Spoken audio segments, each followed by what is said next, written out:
Kapag narinig mo ang salitang albay ay agad na pumapasok sa ating imahinasyon ay ang kanilang pinagmamalaking bulkang Mayon na talaga namang dinarayo ng maraming tao taon-taon. Bukod dito ay mayaman din ang albay sa kanilang mga pananim gaya ng nyog, abaka at ang kanilang pinakatampok na sili.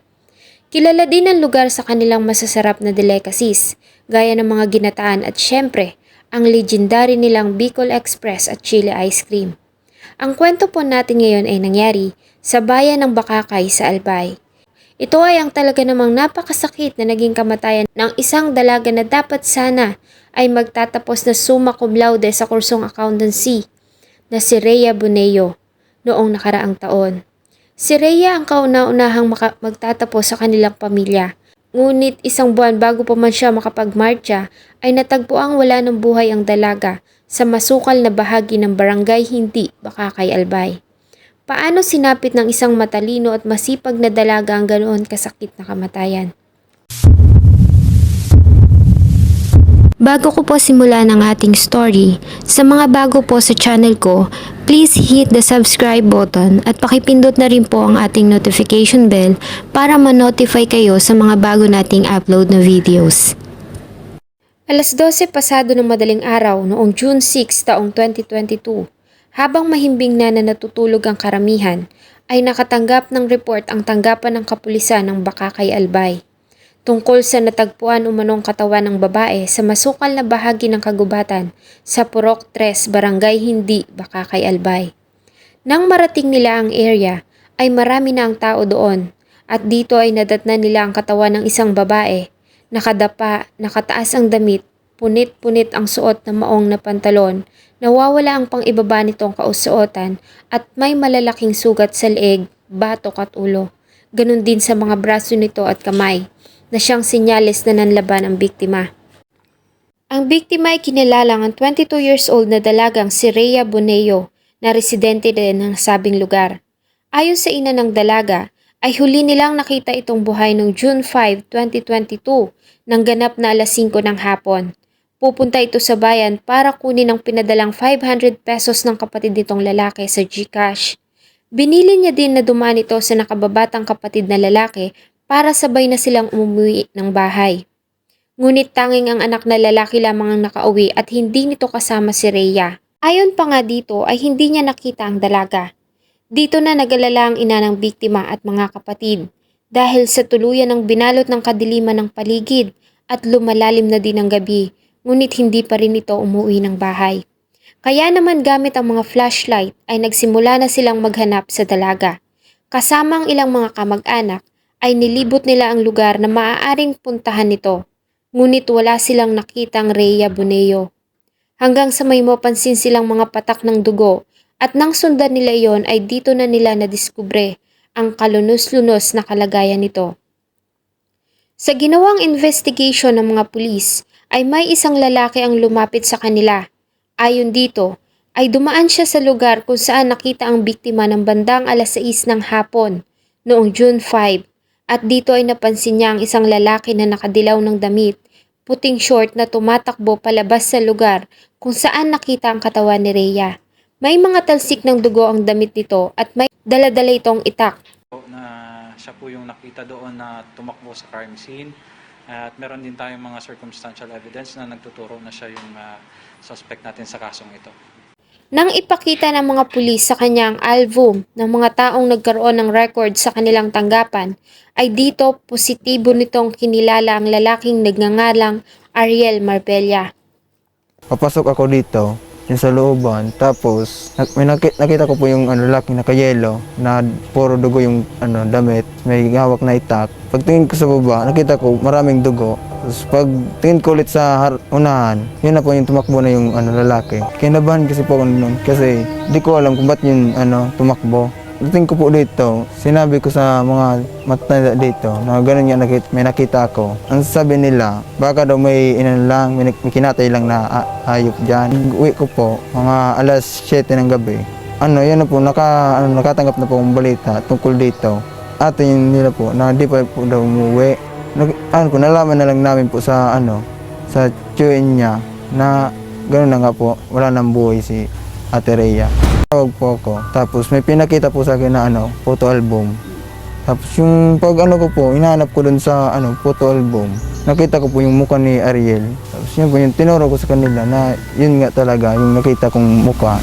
May ilan ding nagbigay ng pahayag na noong umaga ng June 5, 2022 ay nagkaroon na ng kaguluhan sa Purok 1 kung saan ay nagkaroon ng alit ang ilang mga kalalakihang nagiinuman at isa na nga dito ay si Ariel Marbella.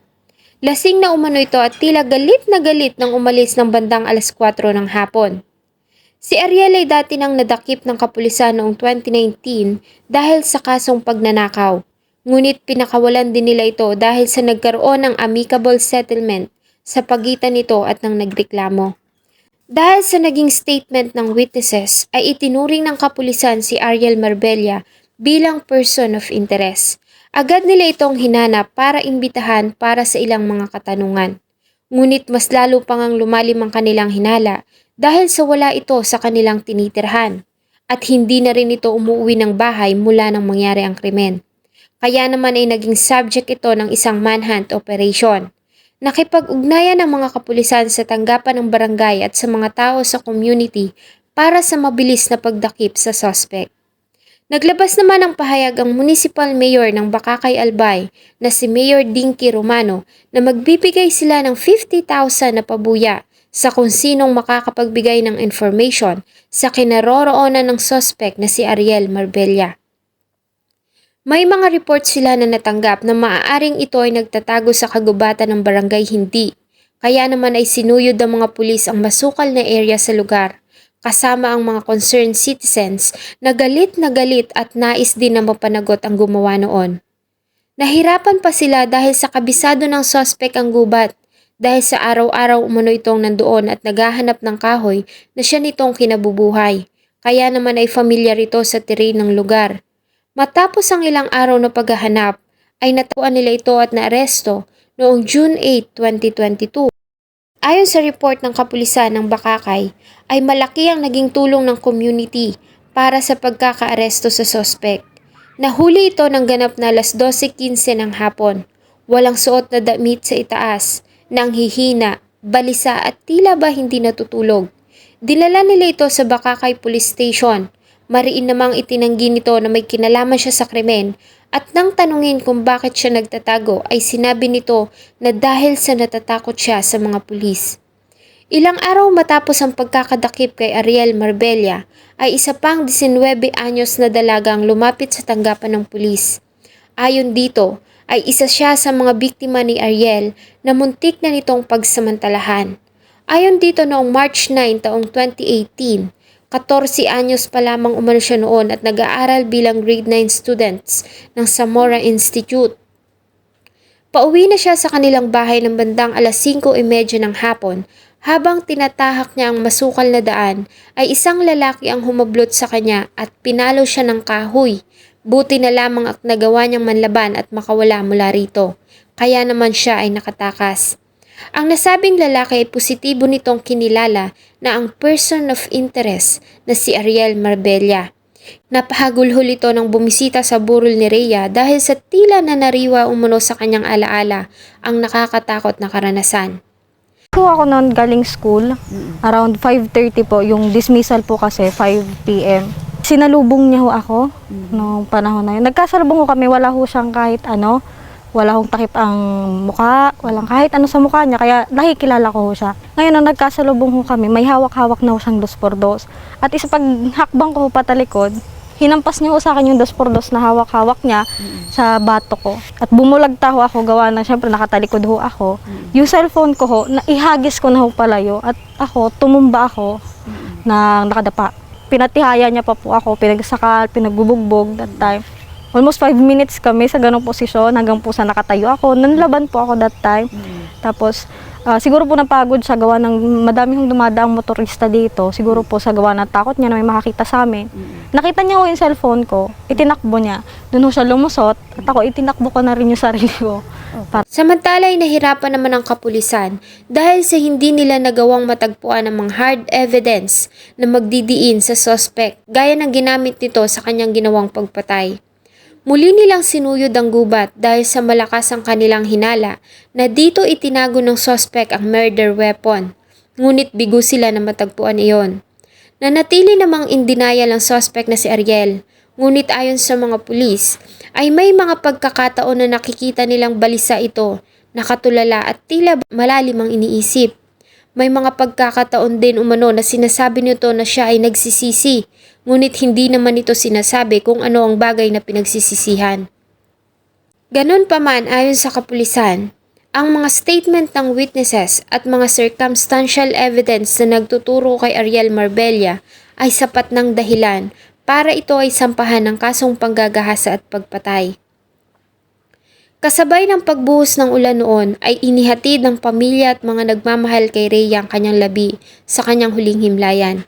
Nagsagawa sila ng misa ng pamamaalam sa St. Rose of Lima Parish Church bago nila siya dinala sa Heaven's Gate.